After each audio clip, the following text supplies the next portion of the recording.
Madam, काय होतंय नेमकं तुम्हाला? तुम्ही असं का वागताय?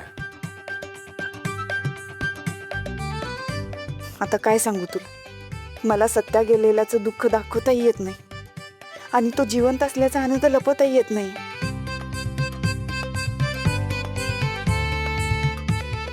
अवघड होऊन बसले सगळं.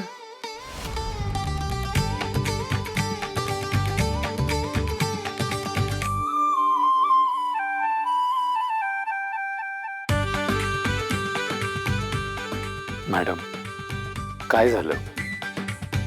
तुम्ही कसला एवढा विचार करताय? तुला नेमकं काय विचारायचंय? विचारायचं नाहीये, सांगायचंय. हे बघा मॅडम, किती काही झालं तरी काही गोष्टी आपल्या हातात नसतात.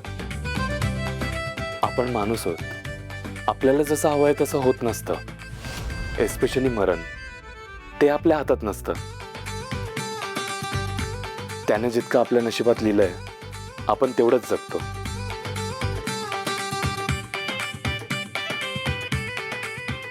हे बघा मॅम, आपली किती इच्छा असली ना तरी आपण त्याच्या पुढे जाऊ शकत नाही, कारण आपलं जगणं मरणं सगळं त्याच्या हातात आहे.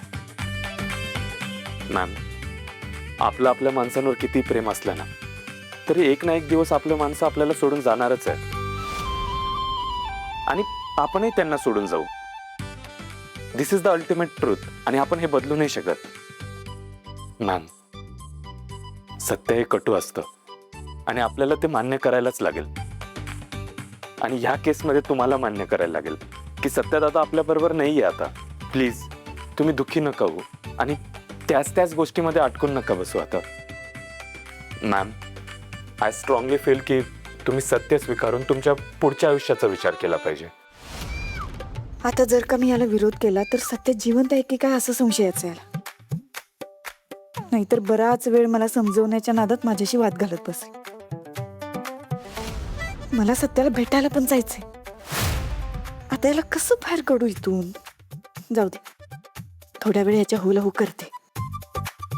मंजिरी मॅडम, हा,